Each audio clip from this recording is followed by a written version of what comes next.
વાત કરવી છે ગરમીની, કારણ કે શિયાળાનો અહેસાસ હવે પૂરો થઈ ગયો છે. એક રહી સહી આશા પણ શિયાળો પાછો આવશે. ફેબ્રુઆરીના અંતમાં કદાચ થોડી ઠંડી અનુભવાશે, એના પર પણ પૂર્ણ વિરામ મુકાઈ ગયું છે. ઉપરથી ગરમી વધવાની આગાહી હવામાન વિભાગ દ્વારા કરવામાં આવી છે. હવામાન વિભાગનું કહેવું છે કે એપ્રિલ મહિના જેવી ગરમી હવે ફેબ્રુઆરીમાં જ અનુભવવી પડશે. એટલું જ નહીં, કચ્છમાં તો ગરમીનું યલો એલર્ટ પણ જાહેર કરી દેવાયું છે. મુંબઈ અને ગુજરાત બંને રાજ્યોએ આવનારા દિવસોમાં શેકાવા માટે तैयार રહેવું પડશે.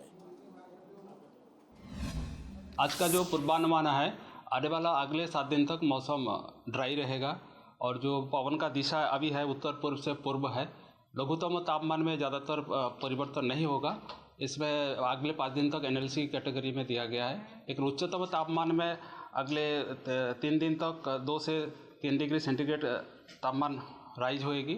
उसके बाद फिर 2 से 3 डिग्री सेंटीग्रेड फॉल होएगी। अभी जो कोस्टल क्षेत्रीय है इसके लिए हम येलो वॉच दिए हैं 25, 26, 27 तारीख फरवरी तक येलो वॉच दिया गया है। हॉट एंड ह्यूमिड कंडीशन रहेगा कोस्टल एरिया में। और जो अहमदाबाद और आसपास जो क्षेत्र है इसमें मेनली क्लियर स्काई रहेगा। जो उच्चतम तापमान है वो 35 डिग्री सेंटीग्रेड के आसपास रहेगा और लघुत्तम तापमान जो है 21 डिग्री सेंटीग्रेड के आसपास रहेगा। અને આગળ વાત કરવી છે સુરતની. સુરતમાં ફરી એકવાર આગ લાગી અને ફરી એકવાર આ આગ જીવલેણ સાબિત થઈ છે. જ્યારે જ્યારે સુરતમાં આગ લાગે છે ત્યારે તક્ષશિલા કાંડની વરવી યાદો તાજી થઈ જાય છે. અને ફરી એકવાર શિવશક્તિ ટેક્સટાઇલમાં આગ લાગી અને ટેક્સટાઇલમાં આગ લાગતા કાપડ માર્કેટમાં અફરાતફરી મચી ગઈ હતી. અંદર કેટલાક લોકો કામ કરી રહ્યા હતા અને એ વખતે આગ લાગી હતી. એમાંથી દુર્ભાગ્યવશ એક વ્યક્તિ બહાર ન નીકળી શક્યો અને એનું મૃત્યુ થયું. બીજી બાજુ સુરતમાં જ એક પ્લાયવુડના ગોડાઉનમાં પણ આગ લાગી હતી. કેવી રીતે આગ લાગી, શું પરિસ્થિતિ, જાણીએ મનીષ પાસેથી. મનીષ,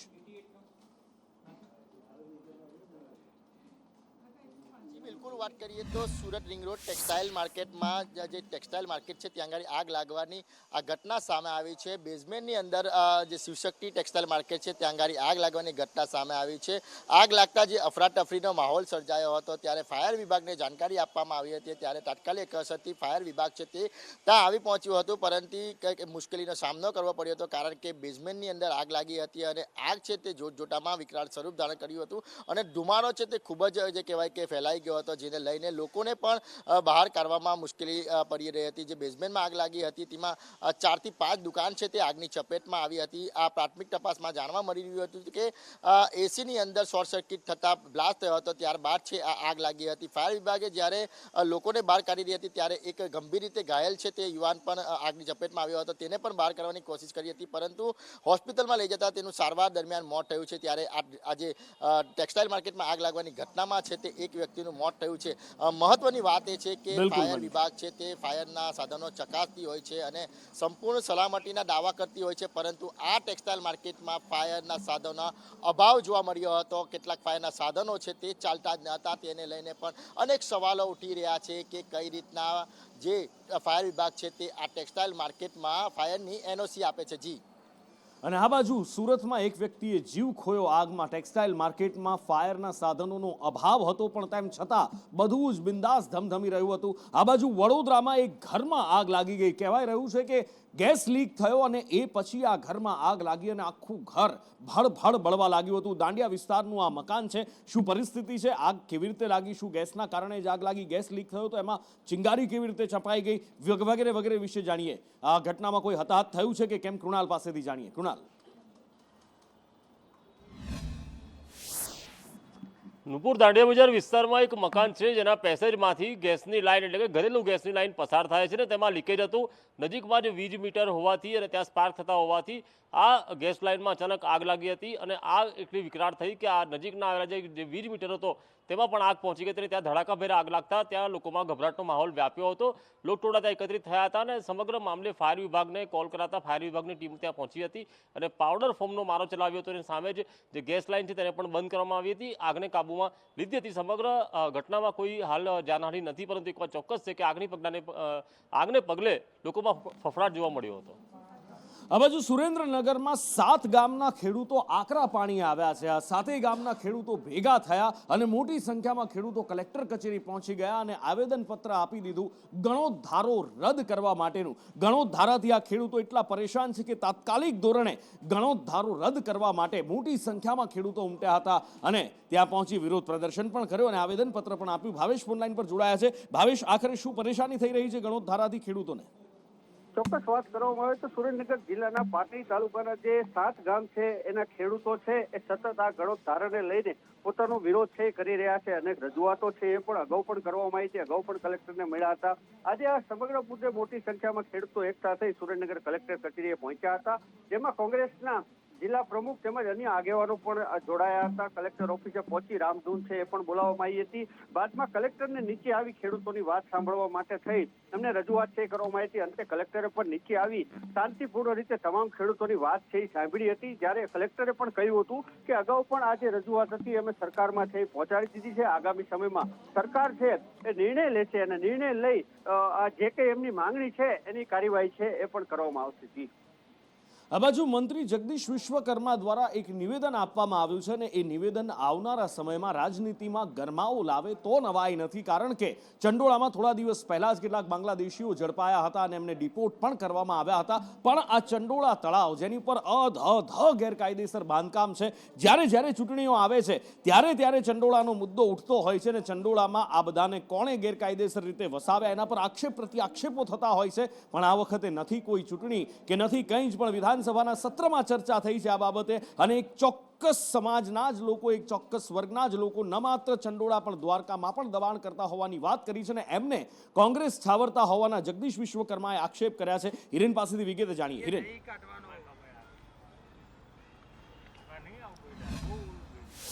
વિધાનસભા ગૃહમાં રાજ્યપાલના અભિભાષણ પરની ચર્ચાના પહેલા દિવસનો જવાબ આપતી વખતે રાજ્ય સરકારના મંત્રી જગદીશ વિશ્વકર્માએ કહ્યું હતું કે આ ચંડોળા તળાવમાં કોના દબાણ છે, દ્વારકામાં દબાણો કોના હતા, કચ્છની અંદર સોમનાથની અંદર દબાણો કોના હતા, આવો પ્રશ્ન કોંગ્રેસના ધારાસભ્યોની સામે જોઈને પૂછ્યું હતું. સાથે એમણે એ પણ આરોપ લગાવ્યો કે ચોક્કસ ધર્મના લોકો આ પ્રકારના દબાણો કરે છે અને ત્યાં ગેરકાયદેસર પ્રવૃત્તિ થાય છે.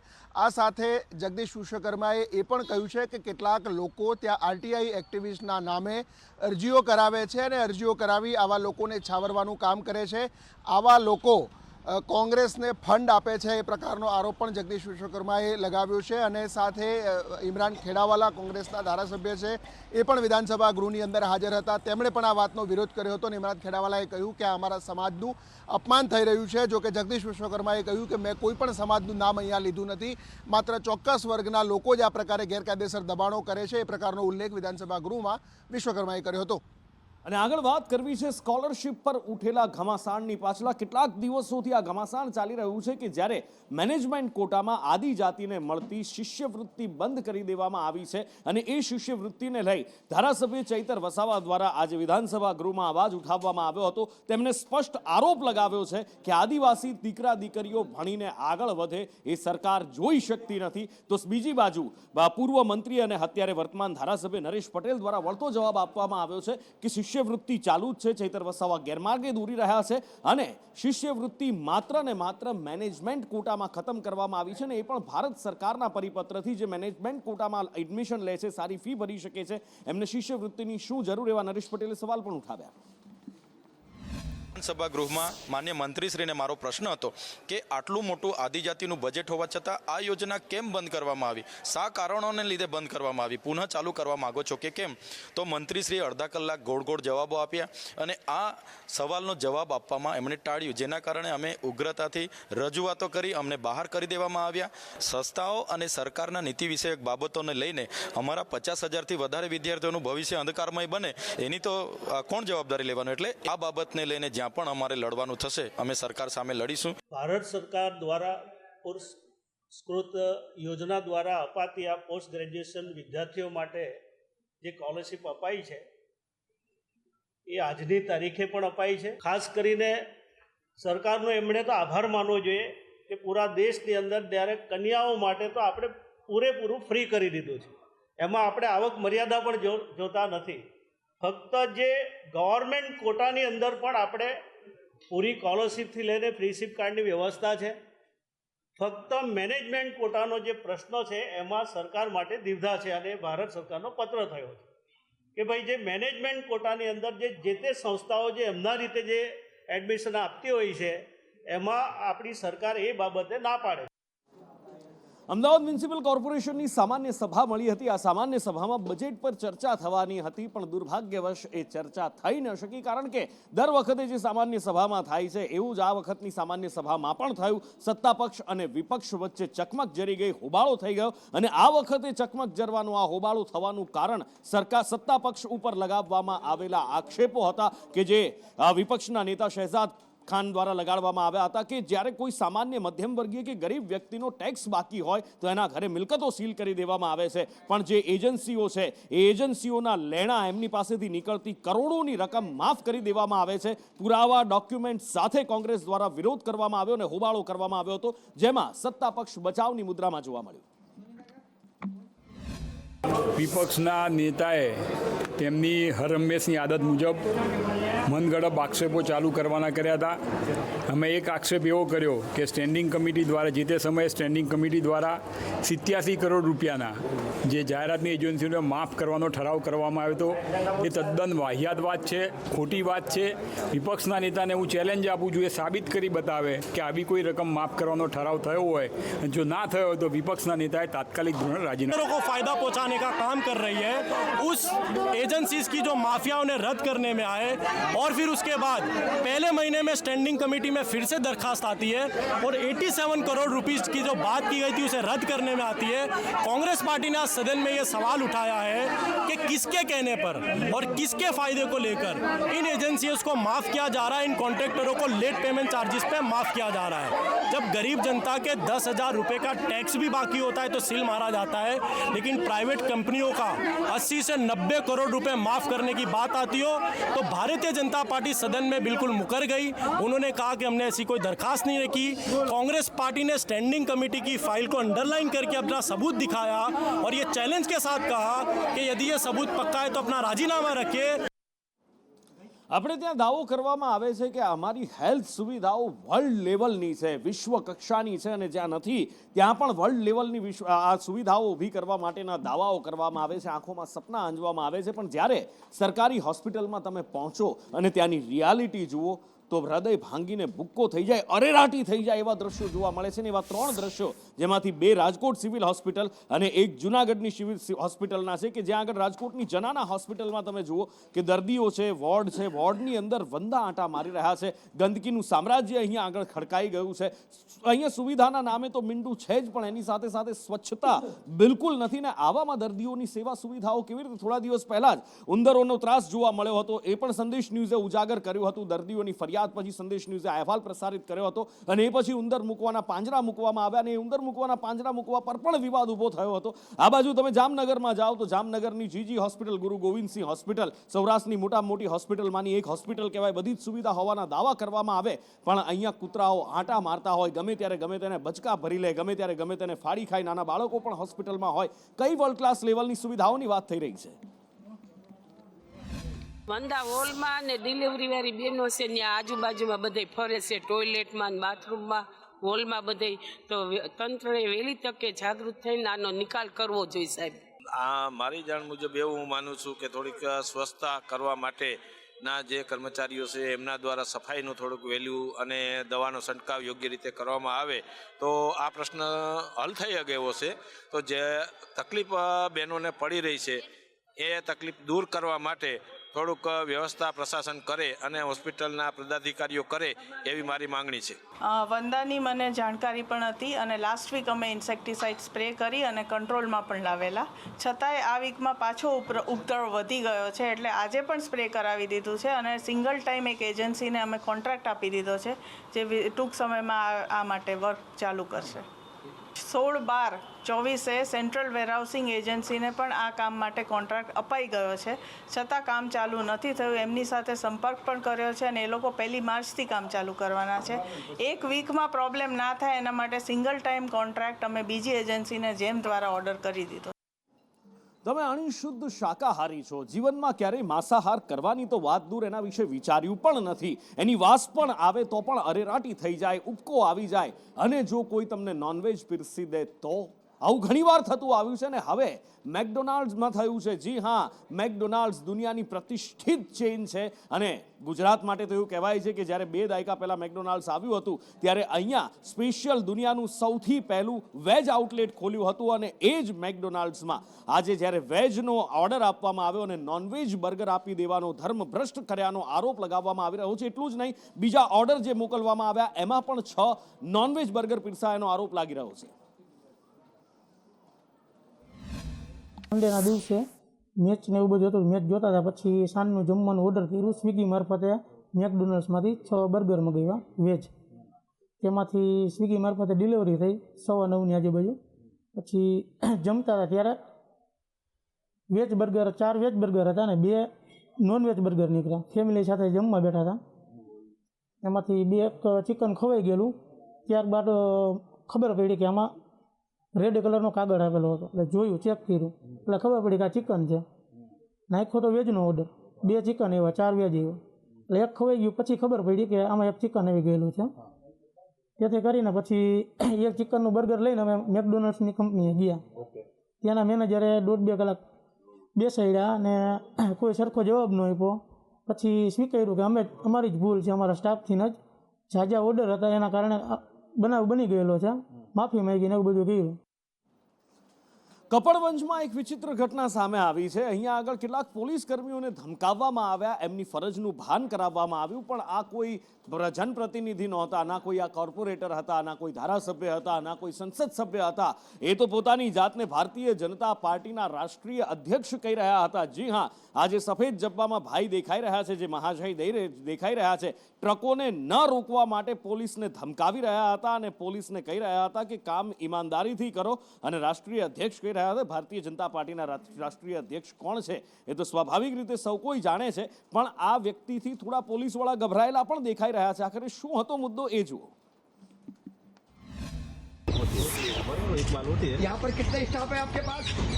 4 आप? ना, मैं नहीं. आप कौन है? मैं तो बाइक रख के मेरे को जाना है. तुम्हारे इस चेक पोस्ट पे किसी ड्राइवर के साथी का आपका वीडियो आ गया ना, तो डायरेक्ट वो वीडियो गृह मंत्री को जाएगा. ना ये तो बात सही सही नहीं. मैं क्लियर बोल रहा हूँ. मैं हिंदी में बोलो तो हिंदी में, गुजराती बोलो, लेकिन मैं क्या बोल रहा हूँ, मैं राष्ट्रीय अध्यक्ष हूँ, मैं पूरा इंडिया का. आप किसी ड्राइवर को ओनली फॉर वाइन चेक कर सकते हो, वो भी आपको मुखबरी बने तो. ओके. ઘણા આક્ષેપો કર્યા, એમને જે તે કર્યા છે અમે રિસ્પેક્ટથી એમને જવાબ આપ્યો છે. એ બોલીને જાય કે ભાઈ તમે ટ્રકોને રોકો, હેરાન પરેશાન કરો છો, બરોબર, પણ અમે કોઈ હેરાન પરેશાન ખેડા જિલ્લાની અંદર કોઈ હેરાન પરેશાન ગતિ થતી નથી. અને જે કામગીરી થઈ રહી છે અમારા ઉપલા અધિકારીના માર્ગદર્શન હેઠળ જે કામ કરી રહ્યા છે.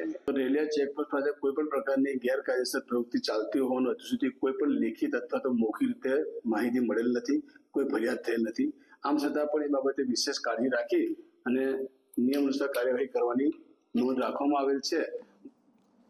ચોરી પે સીના ચોરી આ શબ્દ ઘણીવાર સાંભળ્યો છે, પણ એનું અસલ સ્વરૂપ કેવું હોય, એનું જમીની સ્વરૂપ કેવું હોય એ આજે તમને બતાવવું છે. એક મહિલા છે, હાથમાં સોટી સાથે દાદાગીરી કરતી દેખાય. એ દ્રશ્યો પહેલા તમને બતાવું કે એક મહિલા, આ ધરમપુરના વિડીયો છે કે જેમાં એક મહિલા હાથમાં સોટી સાથે ધમકાવી રહી છે અને જેમને ધમકાવી રહી છે એ વીજ કર્મીઓ છે જે ચેકિંગ માટે ગયા હતા. આ મહિલા વીજળીના જે વાયરો જતા હોય, જે તાર જતા હોય એમાં લંગસિયા નાખી અને વીજળીની ચોરી કરતી હતી. અને જ્યારે એની ચોરી પકડાઈ ગઈ તો ચોરી પે સીના ચોરી કરવા માંડી. જાવેદ પાસેથી વિગતે જાણીએ. જાવેદ, વલસાડ જિલ્લાના ધરમપુર તાલુકાના પલદરા ગામની ઘટના છે.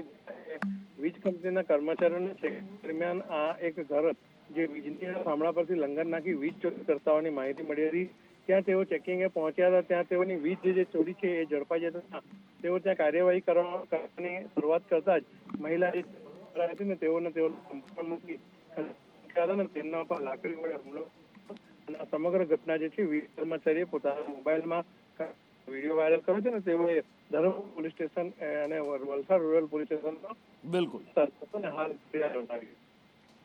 અને આગળ વાત કરવી છે એક વ્યક્તિનો સહારો છીનવી લેવાની અને આજીવિકા છીનવી લેવાની. એક વિધવા મહિલા જેનો સહારો માત્ર એનો રોજગાર એની લારી હતી કે જેનાથી એ પોતાના પરિવારનું પોતાના બાળકોનું ગુજરાન ચલાવતી હતી, પણ માનસિક અસ્થિરતાના નામે એવો ખેલ ખેલવામાં આવ્યો કે મહિલા પાસેથી એની રોજગારી છીનવી લેવામાં આવી. એક માનસિક અસ્થિરતાના નામે એ લારી ઉપર આગ ચાંપી દેવામાં આવી. વાત માત્ર એટલી હતી કે વધારાની દાળ માંગવામાં આવી અને વધારાની દાળ માટેના પૈસા માંગવામાં આવ્યા, પણ કેટલાક મફતખોરો એવા હોય છે જેમને મફતમાં ખાવાની ટેવ પડી ગઈ હોય છે. મહિલાના પૈસા માંગવા એમને ગમ્યા નહીં અને લારીમાં તોડફોડ કરી આગ ચાંપી દીધી અને પછી પોતે માનસિક અસ્થિર હોવાનું નાટક કરવા લાગ્યો, પણ એનું આ નાટક જાજુ ચાલ્યું નહીં.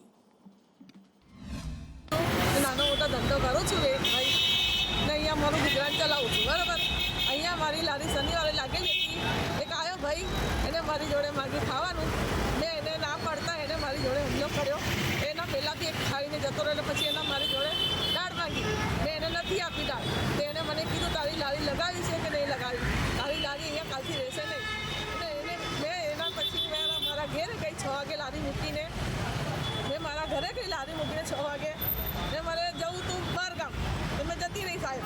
અહીંયાથી ગઈ અને પછી સવારે બીજા દિવસે સવારે 23 તારીખે સવારે 6 વાગે ફોન આવ્યો કે તમારી લારી બાળી દીધી. એટલે એને સવારે લારી 6 વાગે 5:45 વાગે બાળી દીધી. કોઈ બારી છે? અનીસ દારૂવાલાએ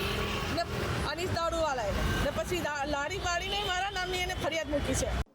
અમદાવાદની સાબરમતી જેલ, આ જેલ એવી છે જે હંમેશા વિવાદોમાં ઘેરાયેલી રહેતી હોય છે. આમ તો સૌથી મોટી જેલમાંની એક કહેવાય છે. સૌથી કડક સુરક્ષા વ્યવસ્થા અહીંયા હોવાના દાવા કરવામાં આવે છે, પણ આ એ જ જેલ છે કે જ્યાં સુરંગકાંડ પણ થાય છે. આ એ જ જેલ છે જ્યાંથી મોબાઈલ, તમાકુ, બીડી, બાકસ ઘણું બધું પકડાય છે. અને આ એ જ જેલ છે કે જ્યાંથી વિડીયો પણ વાયરલ થાય છે. પબ્લિસિટી મેળવવા માટે એક વિડીયો અહીંયા અપલોડ કર્યો હોવાનો દાવો થયો છે. ખુમાન સિંહને બોલાવી અને પોલીસ દ્વારા પૂછપરછ કરવામાં આવી છે અને મોટો ખુલાસો થયો છે કે ઇન્સ્ટાગ્રામમાંથી આ વિડીયો બનાવવામાં આવ્યો હતો અને પોલીસે એ વિડીયો પકડ્યો હતો.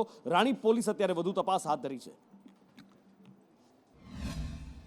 કાચા કામના કેદી તરીકે આવેલો હતો, જેથી અમારા પાસે રેકર્ડમાં એના નંબર અને એના પપ્પાના નંબર વગેરે હતા. તો એને અમે આજે બોલાવી અને મેં જાતે જ પૂછપરછ કરી છે અને એને પૂછ્યું કે આ વિડીયો તે કઈ રીતે અપલોડ કર્યો, ક્યાંથી લાવ્યો.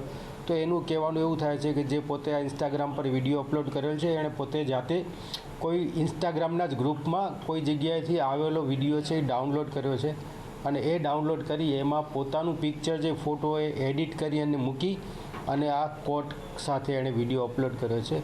એને એ આઈડિયા નથી કે આ કઈ જેલનો વિડીયો છે જે એણે ડાઉનલોડ કર્યો છે અને ક્યાંનો છે.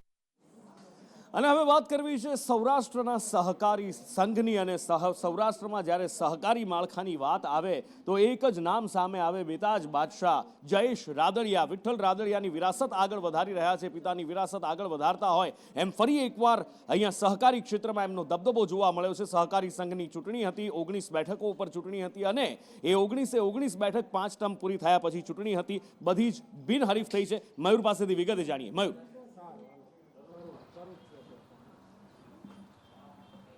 બિલકુલ નુપુર, જે સહકારી સંઘની ચૂંટણી હતી તેમાં જયેશ રાદડિયાનો દબદબો જે છે તે યથાવત જોવા મળી રહ્યો છે. ઉલ્લેખનીય છે છેલ્લા કેટલા સમયથી સહકારી સંઘની ચૂંટણી હોય કે પછી રાજકોટ ડેરીની ચૂંટણી હોય કે લોધિકા સંઘની ચૂંટણી હોય, તમામ જગ્યાએ બિનહરીફ જે છે તે થઈ રહ્યા છે અને સહકારી ક્ષેત્રની અંદર વિઠ્ઠલ રાદડિયા જે છે તેમનો દબદબો જે છે તે યથાવત રાખી રહ્યા છે. જયેશ રાદડિયા જે છે તેમને પણ આ દબદબો જે છે તે જાળવી રાખ્યો છે, કારણ કે જિલ્લા ખરીદ સંઘની, વેચાણ સંઘની આ ચૂંટણી હતી અને 5 વર્ષ પૂર્ણ થતા 19 ઉમેદવારો જે છે તે આ ચૂંટણીની અંદર મેદાનમાં ઉતરવામાં આવ્યા હતા, પરંતુ સામા પક્ષે કોઈ ફોર્મ ન ભરતા, કોઈ ઉમેદવારી ન નોંધાવતા આખરે જિલ્લા સહકારી ખરીદ વેચાણ સંઘમાં 19 બેઠકો જે છે તેમની અંદર જે બિનહરીફ થયા છે તમામ ઉમેદવારો, સાથે સાથે આવનાર દિવસોની અંદર પ્રમુખ અને ઉપપ્રમુખ માટેની પણ ચૂંટણી જે છે તે થવાની છે. તેમાં પણ જયેશ રાદડિયા જે છે તેમનો રોલ રહેશે અને આગામી દિવસોમાં કોને પ્રમુખ પદે બેસાડે છે તે પણ જોવું રહેશે. ઉલ્લેખનીય છે કે જે 12 સંઘની અને 7 જે છે તે પ્રતિનિધિ મંડળીના જે છે તેઓ બિનહરીફ થયા હોવાનું હાલ સામે આવી રહ્યું છે. જયેશ રાદડિયા પોતાનો સંઘની અંદર, સહકારી ક્ષેત્રની અંદર દબદબો જે છે તે જાળવી રાખ્યો છે. યુપીએસસીએ 2 પરીક્ષાઓ રદ કરી છે. વર્ગ 1 અને વર્ગ 2 ની પરીક્ષાઓ રદ કરવામાં આવી છે. હિરેન પાસેથી વિગતે જાણીએ. હિરેન.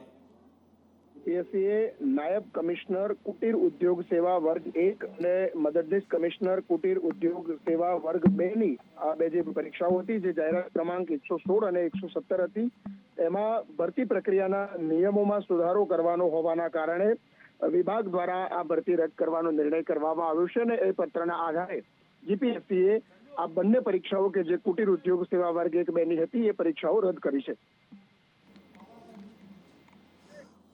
વર્ષ 1994માં હત્યા થઈ હતી અને આખા દેશમાં એની ગૂંજ સંભળાઈ હતી, પણ એનો ચુકાદો છેક હવે સંભળાવવામાં આવ્યો છે. જી હા, આજે ચુકાદો આવ્યો છે સજ્જન કુમાર કેસનો. સંજય પાસેથી જાણીએ. જે નુપુરે જે પ્રમાણે ન્યાય આવ્યો છે, ભારતમાં કહેવતો બે અલગ અલગ છે કે મોડો પણ ન્યાય મળે ચોક્કસથી મળે છે, પરંતુ એને કેટલો સમય લાગી જાય છે એ પણ એક જોવાની બાબત છે. કારણ કે 1984ના શીખ રમખાણો વખતના કેસનું 40 વર્ષ બાદ આજે ચુકાદો આવ્યો છે અને આરોપી સજ્જન કુમારને આજીવન કેદની સજા દિલ્હીની કોર્ટે સંભળાવી છે. બે શીખોની હત્યાના કેસમાં ચાલી રહ્યો હતો કેસ અને ત્યારબાદ તેમને દોષિત કરાર કરવામાં આવ્યો હતો અને આજે તેમને આજીવન કેદની સજા કોર્ટે સંભળાવી છે. આ સજ્જન કુમાર સામે ટોટલ 3 કેસ ચાલી રહ્યા હતા. એમાં એક કેસમાં એમને નિર્દોષ જાહેર કરવામાં આવ્યા હતા. બીજા કેસની અંદર 2018ના વર્ષમાં તેમને સજા સંભળાવવામાં આવી હતી અને અત્યારે ત્રીજા કેસની અંદર આ સજા સંભળાવવામાં આવી છે. અને આવતીકાલે 26 ફેબ્રુઆરી અમદાવાદનો સ્થાપના દિવસ છે. આવતીકાલે 614 વર્ષ અમદાવાદ શહેરને થવા જઈ રહ્યા છે અને આ વખતે પહેલી વખત આ 614 વર્ષમાં પહેલીવાર નગરદેવી ભદ્રકાળી માતાની પાલખી યાત્રા નીકળી રહી છે. ભદ્રકાળી માતાની એ ચરણ પાદુકાઓની સાથે વાજતે ગાજતે પાલખી યાત્રા નીકળશે. એની સાથે સાથે જેટલો ભાવિક ભક્તોમાં ઉત્સાહ છે એટલી જ પોલીસ પ્રશાસન પણ તૈયારી કરીને બેઠું છે કે આ પાલખી યાત્રા શાંતિથી સુખમય રીતે પસાર થાય અને અમદાવાદનો આ જન્મદિવસ રંગે ચંગે ઉજવાય. પ્રતિસાદ સારો મળ્યો છે, કેમ કે અનેક સંગઠનો અમારી પાસે આવી રહ્યા છે. અમને એવું કહી રહ્યા છે કે અમે આપની સાથે યાત્રામાં જોડાવાની અમારી ઈચ્છા છે. અમને શરૂઆતમાં એવું હતું કે 2 કે 3 કે 4 હજાર લોકો જોડાશે, પણ એવું અત્યારે લાગે છે 50,000થી વધારે પબ્લિક જોડાવા માંગે છે. એની તૈયારીઓમાં એવું છે કે અમે રથ જે તૈયાર કર્યો છે એનું ગઈકાલે અમે રિહર્સલ કર્યું અને જે રૂટ પર જવાનું છે એ રૂટ પર અમે ગયા હતા અને ખૂબ જ સરસ વ્યવસ્થા મ્યુનિસિપલ કોર્પોરેશન અને પોલીસ ડિપાર્ટમેન્ટે કરેલ છે. આ વખતે તો